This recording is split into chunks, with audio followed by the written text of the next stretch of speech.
تشي روشني أدال سينا بهارا بقرآن بروي تشي روشني أدال سينا بهارا بقرآن بروي في غمد فرمي صلى الله عليه وسلم خيركم من تعلم القرآن وعلم باشترين زانز باشترين علومي قرآن أويك إنسان لخزمتي دابي أبو عبد الرحمن السلمي كيقل تابعين كان كفضل همو أهل عراق دتوان برين ودورو بريشي لأبو عبد الرحمن السلمي لزمان إمام عثمان كلي ورقر أو قرآن هات كوفي بلاوي كردوا إلى يومنا هذا همو السلسلي استا السند أقبيت وتمشاب كان همو دستوسر أبو عبد الرحمن السلمي أو جباشان دستوسر بيغمبري صلى الله عليه وسلم إذن قرآني بيروز أو عبد الرحمن السلمي دري أو حديثة أقعدني 40 سنة 3 سال دري أملا خزمتي قرآني بونا بر أو حديثة خيركم من تعلم القرآن وعلم الحمد لله كردستاني خوشمان الحمد لله أو سنصالك أو بابتا يعني بايخي في دري إما لبنكي كردستان لبو فيربون ولبركردي قرآني بيروز أواني زيتي 10 سال زياتر ل 2010 الحمد لله تأسيس لقلب ما خم ليق لما مستكانش بونا ومديرية كشمان كما مستع عمرها واي تبارك وتعالى موفق بك أو دوازة صار لخدمتي أو خشك بريزاننا أو براي بريزاننا أو روش لو آهنجي فنزاو صار لخشكان همو قرآني أنا بركدي الحمد لله فنزاو صار استا آهنجا كمان أويل فنزاو صار آفرد لخشكان همو قرآني أنا بركدي إن شاء الله واي تبارك وتعالى همو لايق موفق بك بريتني لبا قرآني بيروز أويا حديثي بيغمبري صلى الله عليه وسلم دفرمي لروجي قيامت بوكا سيكا قرآني لبرا دري بخينا هروي كل دنيا دتخين وبلو فايد برز دبتوا وداكو بابشي تاجي وقاري لسدتي وهروهاج آقري جهنم نايشتيني بلام قرنقك أوي تنها لبركرد النبي عملي شي بيبتين أمال روجاني خوما طبعا بابوني أو روجا خوشا كتخرجي بنزاو آتار أفرد لبنكي كردستان هميان حفظي قرآنيان كرد بفضل خواي قورا يعني روجا كتايبته بالنسبة ما أمن كما مستامة هلا بنكي كردستان وإشرافي طلبي حافظة كان لبندستا يعني براستي لخلالي 6 سال حفظي سي جزء قرآن كين إخوة بزياد بي أو طلبانا ببروشي براستي روج نية يعني بدين لو ناونوسين ناوي خويا بنوسين لو حفظي قرآن يعني براستي خلقانك هي ما مسبروش يعني لو ناو حفظي قرآن بيتن جبراسي أورو أما يعني أو ما عندي بني كرما لخلالي أو 6 صالة يعني همي بلاوتشو أو جنزة جوانانا خو ما نبي كتير خو ما لد من دسي خو ما بروردبون حفظي قرآن ينكر يعني براسي خما كي مهر روي لقر يعني لقر أو روجا أو روز يعني احتفالك كزيانة وكتقول لقر قرآن زيانة لو أخوي قوري القرآن فرمي إن هذا القرآن يهدي للتي هي أقوم ويبشر المؤمنين الذين يعملون الصالحات أن لهم أجرا كبيرا أو أجر بتبدز ديني ما بحفظي قرآن براستي قرآن جيانا قرآن جيانا راس تقينيا أو نيتنا وجياني قرآن براستي تام لجياني خويناكا فراغة زور قوريا نازاني بتبريكا أجر بحفظي قرآن أما لخلالي وتش ببراكم قلت 6 سال سي جزء لبركين هر حفتي ربعك لخلالي صالك بين جزء لبركن أجر باشي اختبار هر بين مرحلة يعني هر مرحلة بين جزء لبركة وهي مرحلة دي لخلالي أو 6 سنة بفضل إخوان قبل حفظ القرآن كاملك اختباري كامل قرآني بيكن وهر بين جزء هم صار اختباري بيكن شهادي أو بين جزء يديني حتى كامل القرآن حفظك شهادي 6 جزء يديني بفضل إخوان قبل وبينين يعني حفتانك كدين مستويان باش ربعك حاضرة إيش تامزرون يعني براستي كتمان هي يعني وقتي دوامش كخلاص بي لاحظناكم بقرمو ماضي أزاكم مجالك أدري أشتري بمن يمو ولا بك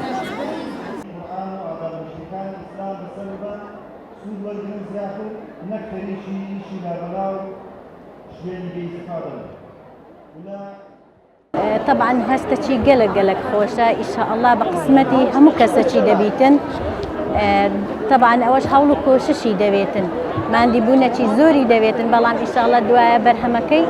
یعنی بەدەست چاوی خۆیان دەبینن بەس هیچ هەستە وەکو ئەو هەستەی نییە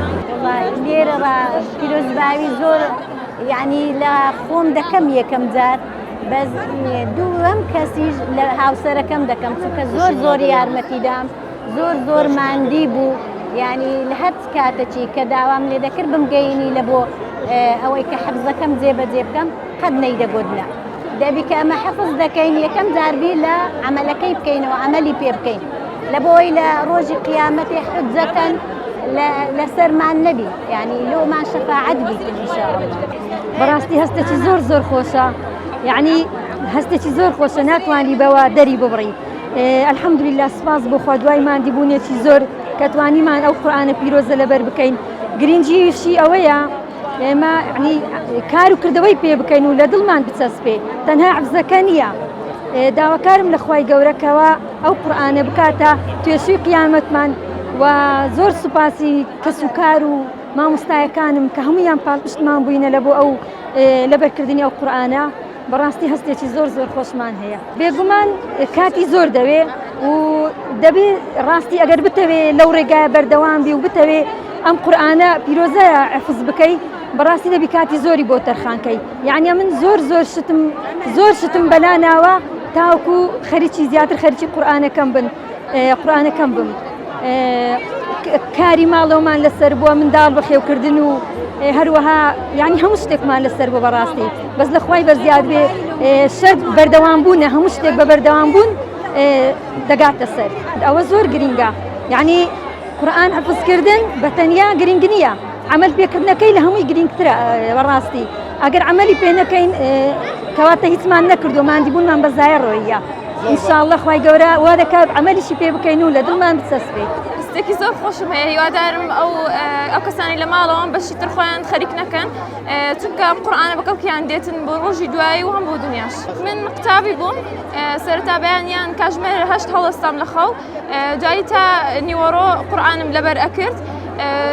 دوایی پاش ئەوە دەچوم بۆ قوتابخانە و کە شەو دەگەڕامەوە دەرسەکانمە خوێند و لەبەرکردنی قورئان هیچ ڕێگریەکی نییە لە دەرسی مەکتەبی چونکە چەندی قورئانەکەی بخوێنی مێشک زیاتر زیرەکتر دەبی و باشتر دەتوانین دەرسی مەکتەبی و لە یەکەمەکانیش دەبی ئەگەر بخوێنی وەڵا زیاتر دایکم هاوکاریکردم چونکە من خوشەکەشم لەگەڵم قورئانی لەبەر کرد دایکم لەگەڵ ئێمە لەبەریە کرد دوایی دایکم وتی یعنی دەرسی مەکتەبێ خلاص بێتە قورئانەکەی بەمە هەموو تەواو کرد ئێستا ئەو بخۆی لە جزئیە ئەوشی لەگەر مەتەواوکە بەس گوتی بەئەنگۆ زیاتر یعنی زووتر تەواو بن بەڕاستی خۆشترین هەستە کە کاتێک قورئانی پیرۆز لەبەر دەکەیت چونکە ینی مێشکی مرۆڤ ئارام دەکاتەوە و ینی هیوادارم هەموو خەڵکیش ینی بگات بەوە چونکە خۆشترین هەستە بەتایبەتی کە ئەمڕۆ ینی شەهادەکەمان وەرگردووەتەوە بەتایبەتی هەستێکی زۆر خۆشە بەسەرەتا بوو ینی مێشکی مرۆڤ زۆر ئارام دەکاتەوە و بەتایبەتی ئەوەی قوتابی بێت لە قوتابخانەش پێی زیرەک دەبێت و ینی دڵی ینی هەموو مرۆڤەکان ئارام دەکاتەوە هەستێکی زۆر خۆش بوو بەڕاستی چونکە دەمتوانی لە قوتابخانە پێی زیرەک بم و بەتایبەتی ینی بەیانیان کاتەکەمان دانابوو بۆ لەبەرکردن بەیانیان زوو و ینی لە کاتی تاقیکردنەوەکان ینی 2 هەفتە پێشی ینی پاشی نوێژی بەیانی لەبەرمان دەکرد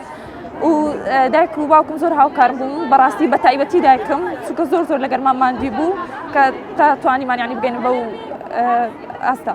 بەڵێ بەتایبەتی ینی ئەگەر ینی گرنگی پێ بدەی بە لەبەرکردنەکەی ینی زۆر ینی باشە شتێکی و وەکو ینی شتەکانی تر نیە ینی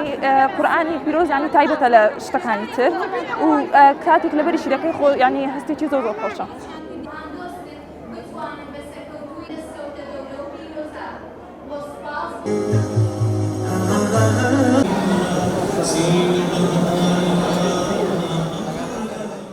طبعا ئەوە ضرورە ئەتو قورئان لەبەرکەی ئەو قورئانەش ڕەنگ بداتەوە لە ژیانت لەگە تەسەڕوفاتت يعني خوای گەورە کالی پێغەمبەر صلی الله عليه وسلم فەرمی الذين يقرؤون القرآن ويعملون به نا بس حفظی بکەن نا عمل بکەن ڕەنگ بداتەوە لە ئەخلاقیان تەسەڕوفاتیان لەناو کۆمەڵگا ئەوانە يعني ئەساسە لە حفظی قورئان بەڕاستی بەلایەن مادی ئەمن داواکەم لەو خێرخوازەی ئەگەر هەر کەسێک زانە لە مەشروعی خەیری هەبی يعني بارە ئەنفاق بکە وەکو ئەوە نییە ئەنفاقی بکە لەسەر سەدەقە جاریە وەکو قورئان يعني صدقەتی نەبراوەیە بێ يعني مەسە هاندانی ئەو تەڵەبانە بدا ئەمە يعني هەفتانە اختیبارمان هەیە هەدیەیان لۆ کڕین تحفیزیانەکەین لۆ حەفظ ئەوە هەمووی مادیاتیەوی ڕاستی داواکەم لەو کەسانەی کە يعني خوای گەورە يعني وسع عليهم وەکوەلێ يعني بێن یارمەتیمان بدەن ئەمە يعني دەستخۆشیان لێکەین بەلێ هەر لە ئەستەو ئەمە لەیەچینەوە ئەعلانمان کردێت تەڵەبە وەرەگرین و ئەمە پێش یەچینەوە تەڵەبەمان نووسیە خوا حازرمان کردیا لۆ ساڵی خوێندنی تازە يعني ڕۆژ نییە ئەمە طلبەمان نێ و ناوی نەنووسین لكن بەڕسمی ئەعلانیەکەی لێچینەوە حتا سینۆ دەرگای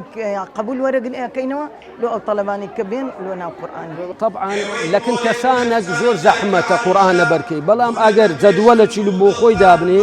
خشتەی دانی زۆر ئاسانە وەکو آياتي رب العالمين دفرمي ولقد يسرنا القرآن للذكر فهل من مدكر إذا زور آسان دا سهل إنسان عزيمتي هذه أجر دريم أهل الشر فساد قندري تنزوري بلام أهل خيري شر هي كسانك أقل خشكان لو آفرتانا بدو موديلات كتينا بلام كسانك هنا كأهل خير نو خشكان خدمتي قرآننا الحمد لله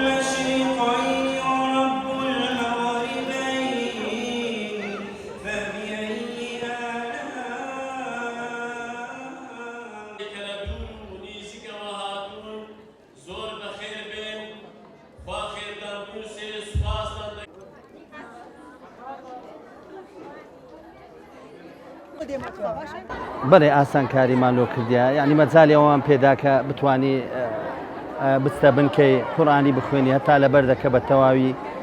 یعنی باشە زۆر پێخۆشحاڵین کە ئەوڕۆ بە تەواوی قورئانی پیرۆزی لەبەر کرد و خەڵاتی وەرگرت هەستان چۆنە کە ئەوڕۆ دەبینی خێزانتان خەڵاتی لەبەر زۆر خۆشحاڵین 6 ساڵ لەماندی بوونی هەچ هەستێکتان هەیە زۆر خۆشحاڵین داوا دەکەین لە خوشکانی بەڕێز ئەوەی مەجالی هەیە ینی یارمەتی دەربی بۆ قورئان لەبەرکردن قورئان خوێندن و قورئان لەبەرکردن دەبی کاریشی پێ بکرێ ینی هەر ئەوە نیە لۆی قورئان لەبەر بکرێ و قورئان خوێندن لە بۆ ناوبی یان لە بۆ شتە چوابی داواکارم لە هەموو ئەوانەی کە یارمەتی خوشیان بدەن هاوسەریان بدەن لە بۆ لەبەرکردنی قورئانی پیرۆز بەڕاستی ئەوڕۆ ڕۆژێکی ئەوەندە خۆشە ناتوانم یعنی وشەکەم نییە دەری ببڕم لۆتانیا حەستی خۆمت پێ برێم ڕاستە ئینسان زۆر جارواتە مەشا دەکەی دەرێ کەسێک بەڕاستی لە خۆشیدا بە زوانی ڕوانێ لە ناخیدا ناخۆشیەکە بیشتەکە بی بەس بەڕاستی خۆشی قورئانی لە ناخدا لە ڕوحدا ئەوەندە خۆشە یعنی ناتوانم ئێستا بەڕاستی پێت برێم بە وشەکم هەبی برێم ئەوەندە خۆشە کە دەرێ یعنی پاش مادیبوونەکی زۆر مادیبوونەکە شەر خۆشە بەڕاستی بێگومان لەزەتی خۆی هەیە یعنی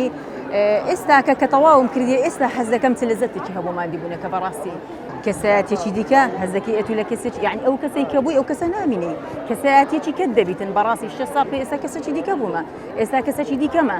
لەوانەیە ناخم شتێکی دیکەی تێدا ئێستا ئەو ناخم پاک بوویتەوە بەڕاستی قورئان نازانم دروست دەکە هەرەوەی کە پێغەمبەر صلی الله یعنی کە لە عایشە دەپرسێن ڕەحمەتی خوای لێ بدەر پێغەمبەر صلی الله علیه و سلم دەرێ قورئانێک بوو دەڕۆی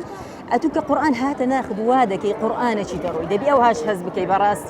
بەڕاستی کە تو دەستت دا بە پرۆژێکی وها گەورە یعنی هەموو شتێک کە تو دەستت پێ کرد خۆشی ناخۆشی دەبی باشە